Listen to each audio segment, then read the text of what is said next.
Good evening.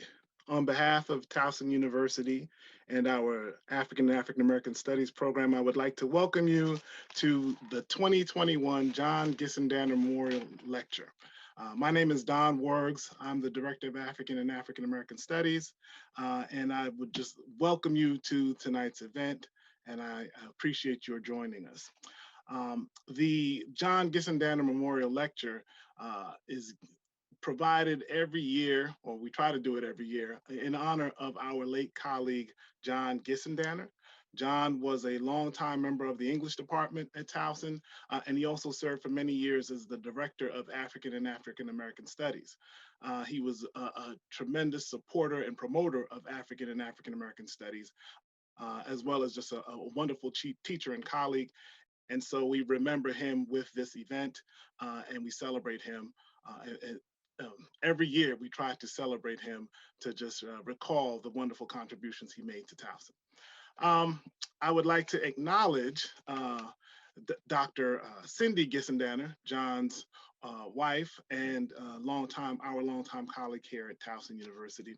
I also would like to acknowledge all of those who've contributed to the John Gissendanner Memorial Fund for African American Study that makes this event possible. I would like to thank the Dean Chris Chulos, for his support for this event. And I especially would like to also thank the Towson University Staff Senate for their support for the event. And I would have give a special thanks to Ms. Teresa Jenkins, who has helped put together all the technical side of this event, as well as provided an array of different forms of support for what we're trying to do. So I really want to thank her. Okay, so tonight's speaker is Mr. Harry Lennix. And Mr. Lennix, of course, most of you have seen him before. He's a well-known actor. Mr. Lennix is an accomplished film, television, and stage actor. He can currently be seen on NBC's The Blacklist and has appeared in a number of feature films and television shows, including Zack Snyder's Justice League, Man of Steel, The Matrix Reloaded, The Matrix Revolutions, Barbershop 2, and The Five Heartbeats, among many, many other films. He has also had recurring roles on television shows like ER, 24, Diagnosis Murder, and has made a number of guest appearances on shows like Law and Order Los Angeles.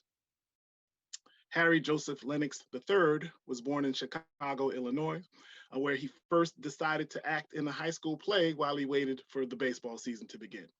Mr. Lennix attended Northwestern University, where he majored in acting and direction. Upon graduation, he taught English and music in Chicago before moving to New York to pursue his acting career. Lennix made his Broadway debut in August Wilson's Tony-nominated play, Radio Golf. He has directed and appeared in stage productions across the country. For example, he directed the stage version of Robert Townsend's The Five Heartbeats, which received 3 NAACP Theater Award nominations. He was the first distinguished recipient of an Ollie Award for his portrayal of Malcolm X at the Goodman Theater in Chicago, and received 2 Joseph Jefferson citations for his roles in Ma Rainey's Black Bottom and Caught in the Act. He also is active in various civic groups and is on the advisory council for his alma mater, Northwestern University. He is also the founder of the African American Museum for the Performing Arts in Chicago. Tonight, unfortunately, because Mr. Lennix is right at this moment filming on the set of The Blacklist, we will have a pre-recorded lecture that he will provide it to us. He really wanted to be here, but the filming scheduling of these television series apparently is very erratic. So we were hopeful, but he wasn't able to do it to be here in person, but he did record the lecture for us. And so without further ado, we're going to turn to Mr. Lennix to deliver this year's Gissendanner Memorial Lecture.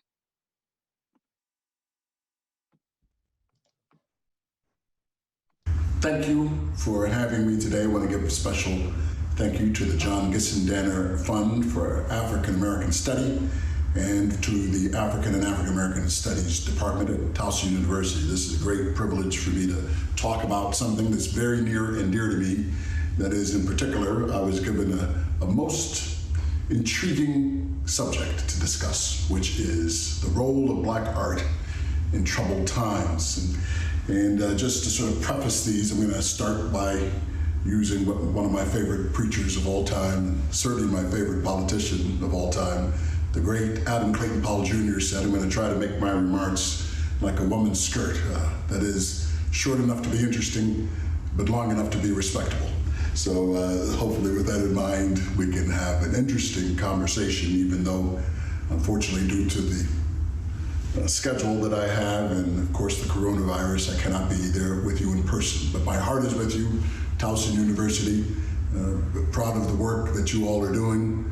I did quite a bit of study up on the university and its impressive records academically and what they are doing socially, particularly John Gissendanner, who of course is a great person to be doing this speech, as it were, under the auspices of Black art in troubled times. I guess I really want to focus this on two particular people. One, of course, is the great Leroy Jones, changed his name, of course, to Amiri Baraka, who started the Harlem, the Black Arts movement in the mid to late 60s in Harlem. Of course, it proliferated very many places. And then, of course, to some extent, I want to talk about Marshall McLuhan, the great Canadian philosopher, media theorist, and so forth, whose great sort of insight was that the medium is the message, that the medium itself through which we convey ideas, commerce, art, is in itself the content that it provides, and that the character that it has is also a message that gets communicated through those media, however many of those things. But before we even get into that, we have to talk about what these ideas such as Black and art are. So for me, it's curious because I look at this and it says, you know, the African and African American Studies Department. A distinction is made there. And to some extent, it's curious because African American and Black are frequently coterminous, but are not necessarily the same thing. So I'm glad that this topic is actually Black art, because in particular I want to focus on the art that is derived from these United States of America, the 400 or so year old odyssey and sojourn that we have been in as a people in a strange land, although this is now as much our land as anyone else. But Black, what do we mean by that? Of course, I like to think of it and go back to what it is, those people who are the descendants of the American slave trade, the African slave trade that brought us to this new world. It is distinct from African American, isn't it really, in many ways? You can, of course, be white and be an African American, but we're talking about this art that came about, as Amiri Baraka told us in his book, Blues People, that the art that we have, which is really the only indigenous form of art that we have in the United States outside of a kind of a duck decoy that was created by Native Americans, it's really the only indigenous art form, is what we can call the blues, or the music that came about in an agrarian environment out of labor, out of forced labor, in order to regulate the system of work. The enslaved people created for themselves a kind of code, and it was a musical form traditionally known as having taken African rhythms and applied European harmonies and melodies to them, creating a unique form of music, almost entirely derived from a functional purpose. And that really is what proliferated all this stuff that we now call art. Actually, right now I'm giving this particular, these comments in my living room, where there's a great deal of Black art. This particular piece was made by my dear friend Peter Macon, great actor, who expresses himself obviously in other ways. I've got art by other artists here who are also actors, and it abounds. So I thought it might be interesting to make these comments here. But the point is that the art that we created was really very practical in purpose. That is, even ideas such as religion. You know, the African peoples from which we came frequently did not, or descended, frequently didn't have a word for God. It was such a part, so ingrained in their being, that they really sort of didn't think of it as something outside of themselves. And I think in many ways, perhaps art itself is the same way. For us, it is a way of being. It is a method of coping. We're going to get into that a little bit later on in these comments, but that is what Black art comes from, is really a kind of practical way of dealing with the world and the stimuli that comes from it, that is really assaulting us in many ways all of the time. How do we process that? And for a people such as ourselves, we have processed that through the creation of not just objet d'art, not just paintings and songs and literature, poetry, these great forms that we as a people have contributed almost incalculably to, in any sense of kind of thinking about indigenous forms of this. But has actually become ingrained in the way that we process thought, the way that we move through space and time. There's something that is quite distinct about the way that Black people process, think, move, talk, the rhythms that have come down to us, as it were, that are part really of our cellular makeup at this point. Our psyche, certainly our dramatis personae, have been informed by this coping mechanism that has manifested itself, has expressed itself in these forms. Even getting back to the classic philosophers, thinking about words such as art, aesthetics, really, is what we're talking about. Forms of beauty, philosophies of thinking about beauty through the senses. Really, that's what aesthetics comes to us from the Greek, meaning perception through the senses, those things that appeal to us in terms of our sensitivity, taste. These ideas are quite unique. So what are these sense forms that we have created? And I'm going to particularly focus really on the visual media. It's such a wide swath, but I'm going to particularly focus on this because I have made a good deal of my life and my career by doing that. So let's just talk a little bit about the mediums that we have today, because I think a lot of what we're going to discuss comes down to what we have access to. And so today we have access to all sorts of technology that has created in its way its own agenda for us as consumers of and the objects of commercialized forms which see us as a target audience. So those are the broad terms that we are going to get into. The Black, I think we've got that one covered. What we mean by art in the particular way that this modern form of it, if it is art, or if it really is that the art is being led by the technology, at least the way that the medium itself is defining where we are as a people in what is being called in this talk troubled times. This is where it gets, I think, particularly interesting. What are troubled times for Black people? And how has art actually informed our ability to survive those and to solve problems through these troubled times? I think that in particular, the art that we have created has achieved a kind of ideation, that we have arrived at a certain kind of form and style and sensitivity through ideation. That is, ideation in itself is a process by which we can give a visual form, at least in this case, as we're talking about, to ideas, thoughts, feelings, emotions. Part of this would be to solve problems. Part of it, of course, is to arrive at a final product. In many cases, sometimes even just a moment. For example, what Julie Taymor, one of my favorite directors, talks about in terms of creating pietà, these moments that achieve in just one simple gesture, one simple construction, one simple moment of frozen time where a sculpture might be representing a moment, or a painting might just be representing a moment. These are all ideations, but of course, the creation of those are in themselves, quite a process.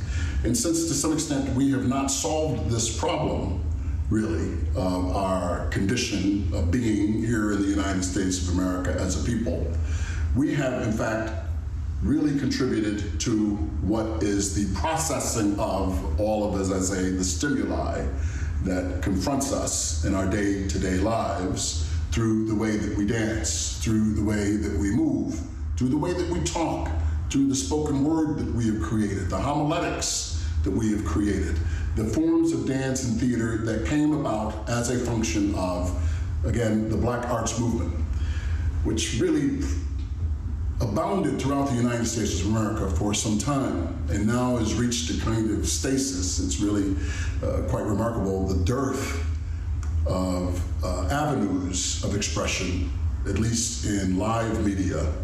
Part of this, of course, informed by this COVID thing, but before this, churches themselves, theaters themselves were witnessing a downturn, at least as practice outside of highly commercialized areas such as Broadway, certain other regional theaters, which are very heavily endowed by governmental sources and even patrons of the arts.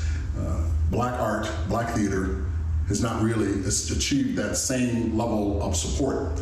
It is, I guess, an interesting codicil that I am currently in the process of developing what I'm referring to as the Lillian Marcy Center for the Performing Arts and the African American Museum for the Performing Arts, which will program these kinds of aesthetics, the living arts, inside of a theater, which we are trying to build on the south side of Chicago.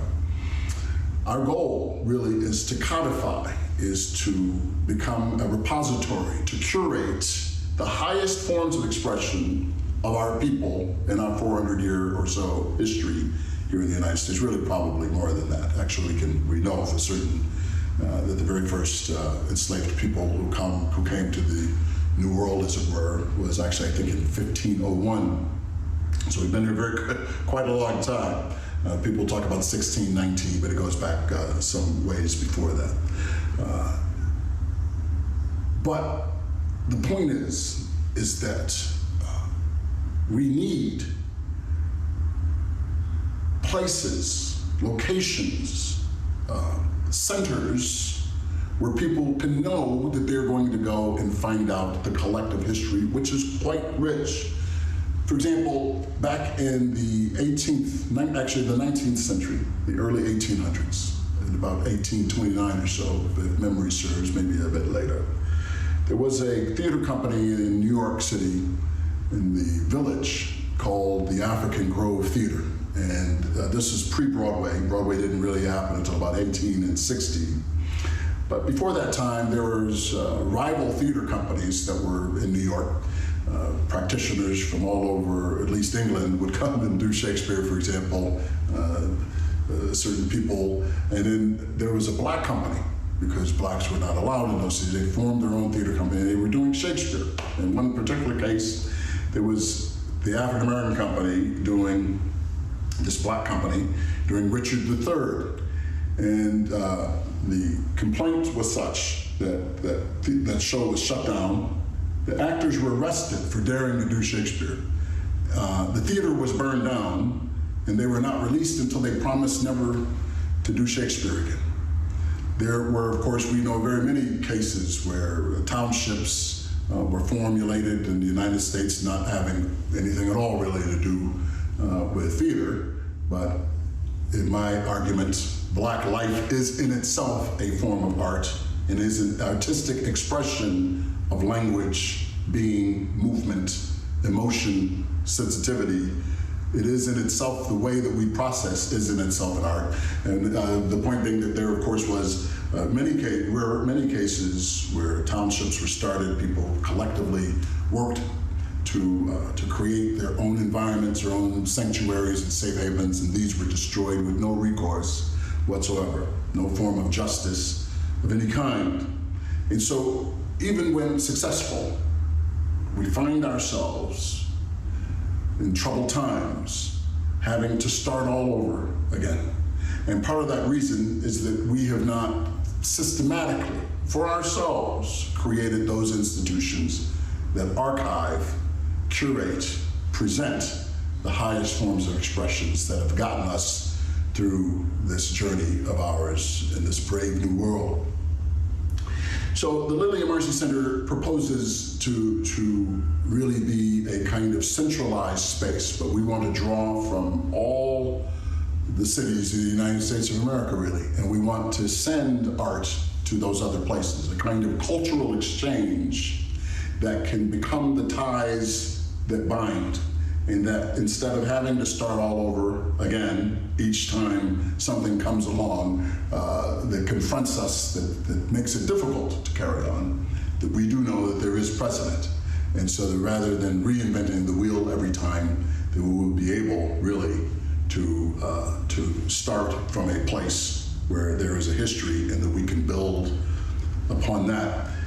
We find ourselves currently in a circumstance which is fraught with all kinds of political import, social political import in many ways. It seems as if the entire attention of the world is on the United States of America and its treatment at this particular moment in time of Black people. This is a cyclical event. It occurs every 20 years perhaps or so, sometimes less than that, depends on the level of discontent that exists in the populace, the Black populace in particular. But we find ourselves in this moment where people are actually listening, perhaps. We will soon know whether or not that megaphone that we now have has any value whatsoever. It's so much more sound and fury signifying nothing.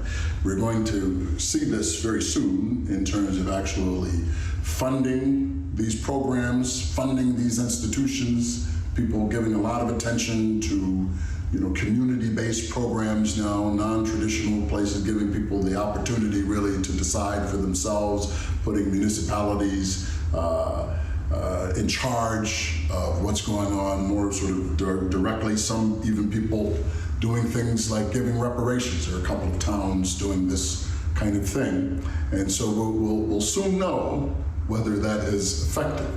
But I've been struck really by this idea of actors and artists themselves wanting to get into political activism. It's not an entirely new thing, actually, just by our nature. Every time a Black person shows up at a film, every time, it doesn't even depend on anything. It is in itself a statement. It is a political stance.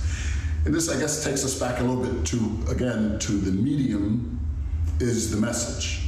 So that without even attempting to make a statement, the art itself, the projects that we take, that we put ourselves in, or that we are put into, that we accepted the job, the assignment of, is in itself the most important message that is going to be conveyed. So you've got this place. Actually, I recently wrote an essay for a tome, part of the humanities department program at Arizona State University, and I've referred to it as actorvism, that is actors who are equating themselves with activists. And it took me back a little bit to this idea, which is that the first actor is known to have been, or at least given credit as being, a certain Thespis, from which we derive the word thespian and so forth. One day, on a street, rather than in some sort of formalized place as some part of a ritual, religious experience, this person doing a narration, Thespis, became the character, became the actor who was himself narrating the tale, taking on, impersonating the character of the narration itself. An almost sacred occurrence. My favorite actor, I didn't know the man, but is a 3rd century saint by the name of Genesius of Rome, who in performing a kind of burlesque, a send-up, a mockery of the rite of Christian baptism, became a convert in the moment, while the emperor, I believe it was Diocletian, was watching himself a quite violent persecutor of the Christians, who was shocked by this conversion that happened in real time. And instead of sort of recapitulating and apologizing for this tremendous affront in front of all of these people, Genesius began to lecture Diocletian and try to proselytize him, trying to convert him himself. Of course, he was given an opportunity to recant. He did not. He was beheaded, all while professing his faith, dying rather willingly, that is to say, becoming a martyr. And I guess the point that I'm making is that there has been a shift as a function of where the medium has moved, as a function to the technology that has happened, that in itself, as McLuhan would tell us, that the medium has determined in many ways what the character of we, the subjects of this within the medium, have been signifying, what we mean in this time, how we perceive things. We are now creating content that is meant for bite-sized chunks. Gone are the days of the long 3-hour movie and so forth, the extended poems that people used to write in the days of the Harlem Renaissance and to some extent during the Black Arts movement. Curious too, just as an interesting side note, I think, you could argue that the biggest advances in Black art have occurred by the manipulation of a larger commercialized entity, perhaps even patrons. The movie studios, to some extent, now have taken the place of the old patrons of the Harlem Renaissance. But it's always been curious to me that we have not necessarily chosen for ourselves those people who are going to be our spokespeople. People are put on who are going to make sure that the message maintains a certain degree of conformity, a certain degree of docility, a certain degree of pacifism. We must never actually really say, at least in any kind of, what's the word I'm looking for, sanctioned entity. Now we have to be very careful of what we say on social media even. This was supposed to give people their own opportunities to say what they really want without having to sell commercials or ads or these kinds of things. But sure enough, the ads followed. If you get enough followers, independent viewers and so forth on your web pages, you will be almost compelled to dance to the drum of technology, corporations, and companies. The last place, really, of any kind of self-actualization and self-expression, the last sanctuary of that, I believe, in Black America today, is the Black church. And it is falling down really on the job of actually speaking truth to power. They too have been commodified in some way. They too have been creating content of their own, having to find online subscribers and viewers and so forth, no longer really even maintaining their positions on the doctrines of the faith, but actually trying to get current, trying to get as woke as everybody else is trying to get. So here's what I want to really talk about. The focus of this really has become now, for me, a kind of new theological aesthetics. Aesthetic theology, if you will. Just as Genesius was the patron saint of actors and lawyers and certain other people, having been struck, having been moved, possessed, as it were, to accept the truth in a moment of realization, moment of recognition, to become a spokesperson, that we too have that opportunity to use our culture and our art in a kind of what we refer to as in loco dei, that the culture now can take the place of what was once the role of the Black church. There was a time when in Black America, as Calvin Butts, the minister, of course, the chief minister at Abyssinian Church in Harlem, founded by, or at least at one point led by Adam Clayton Powell Jr. and his father, Adam Clayton Powell Sr. He once said, that is Butts, that in Black America there is no distinction between church and state. But I think that there is now. But where there is not any further distinction, any longer any distinction is now between public and private life in many ways. These ubiquitous cameras and technology, everybody's listening at all the time. We know these things. And so that line has been slowly eroded, and now we actually must return on some level. We have to replace what was once provided in the church. It's curious that Black people, I think some 92% of them, depends, it's probably falling there too, as America and the world finds itself decreasingly interested in faith, decreasingly self-describing as people of faith, Christians, Muslims, so forth, have sort of abdicated this and have left to a kind of new way of thinking the moral and ethical responsibility that the church once played, and to some extent that the culture that we created had once taken the duty to put forth. Probably before the Second World War, that is to say, postmodernism has given us this kind of godless culture. Of course, many of these things happened in Europe before they happened in the United States through people like Nietzsche and Marx and these people in the earlier part of the century. But it took a little while longer for it really to get down, to sift down to Black people. But now, I think, post-Second World War, a kind of new kind of social, as it were, new school, Frankfurt School, critical race theory idea has really pervaded the mentality and the ethos of our people and has taken the place, to some extent, of God.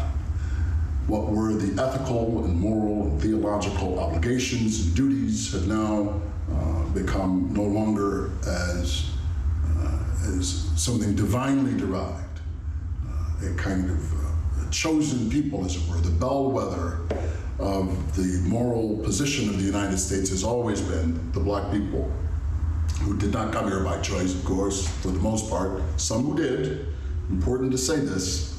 Many people who were here already in the United States were not slaves.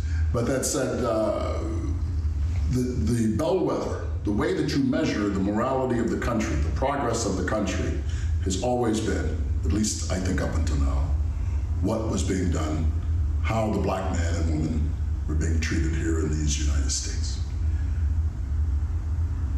That was a moral position in many, many ways, was it not? That God demanded that we get the same rights, that all men are created equal and endowed by their Creator with certain inalienable rights, that among these are life, liberty, and the pursuit of happiness, that to ensure these rights, governments are created among men deriving their just powers from the consent of the governed. Of course, that did not intend to include Black people. This United States, as we know it, is now only about 55 years old, isn't it? The case, if you look at the totality of the contiguous 48, and I'm sure Hawaii and Alaska too, that you could actually make the case that not until about 55 years ago were those assurances uniformly applied, and that we would actually have a case to say that we are a part of that body politic, a part of the polis, as it were. But something has happened in that meantime, since the Second World War, and I think really since the new millennium, it has been accelerated. Whereas now, the duties, the moral obligations are derived by a social contract, to some extent a political contract, and that this theory of race as we are currently experiencing, is almost devoid of God, and that it has had a pronounced impact on the progress of our people in itself. You know, it turns out that I once studied to be a priest, so if I come across to some extent as I'm trying to put the Holy Ghost back into Black culture, that's probably the case. I believe that it has served us well. I also my favorite theologian really is St. Thomas Aquinas, who believes that God expresses himself through the physical world, through the natural world. That is God's expression, really, of himself. We cannot really know the nature of God, but I do know that his inclusion, its inclusion, her inclusion, the inclusion of God is essential for us to be able to get back on track and to actually start reinvigorating our cultural expressions. Personally, just to be honest with you, I believe we've lost a little something. I think that the art was better in the 70s to some extent, what we were doing. It was at least more brave, it was more daring in its way. That the art of the 40s, certainly musically speaking, these times before this new millennium, that there was more soul to it. People used to talk about stuff like black is beautiful, Black pride, these kinds of ideas. This black is beautiful in itself. Beauty, of course, again, getting back to aesthetics, that is informed by, that is infused with a sense of divinity. Now, I believe, largely bereft. So tonight, I want to propose that we put God back in the equation. I do not believe that it will be possible for us to achieve any lasting progress without it. Outside of this, we will continue to be manipulated by commercial systems, by corporate systems, being told that something is the case when it is not, being fed a bill of goods that we know will not work, being caught up in quasi-important things such as politics, political position, and this is not really the business of our people traditionally. Adam Powell once talked about when he was running for a preacher, of course, running for Congress, for the first such congressman from the 22nd District in New York. To this day, I believe, held by Charlie Rangel, always since that time. But as a man of the cloth, he knew that really it didn't matter what party that we belonged to. What was important was not the politics, really, but it is the progress. And the fact that wherever our bread is going to get buttered, and I mean that culturally, spiritually, economically, all of these things are not really tied, in spite of what we're told. And this is not really the first time, but it transcends any kind of political activism. Please, if I could leave a message, it would be is to let the work speak for itself. If we as practitioners and creators and consumers of the art have to think about what somebody is doing outside of their practice as professionals in this form, and as people who are dedicated to it, as the elders of these cultural expressions, if we have to think about something outside of what they are creating within that role, then something is off, and it will not ever be justified. So my goal tonight is to really get us back to the soul. And I want to thank all of you for your attention and help me journey to this new idea, which is the African American Museum for the Performing Arts. Please visit AAMPA, AAMPA.org to find out more. And when we open up the Lily and Mercy Center, we hope that you'll take a visit from Maryland to the great city of Chicago, where you will find like minds and like spirits, and where we will do our part to make sure that this work goes on forever. It is as important as any piece of legislation, as important as any document, is the way that we have expressed ourselves through these millennia. Will continue to lead the way if we can seize this opportunity that we have, and I fully look forward to you being a part of that team. God bless you. Thank you for your time.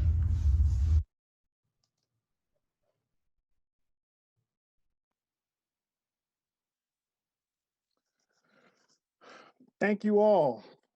Thank you, Mr. Lennix, for a thought-provoking reflection on the power and significance of the arts, the role of the arts, the African American art, Black art, um, and a reflection on how the arts and the role of the arts in terms of not just shaping our ideas, but being a manifestation of our ideas, and the central part to our lives.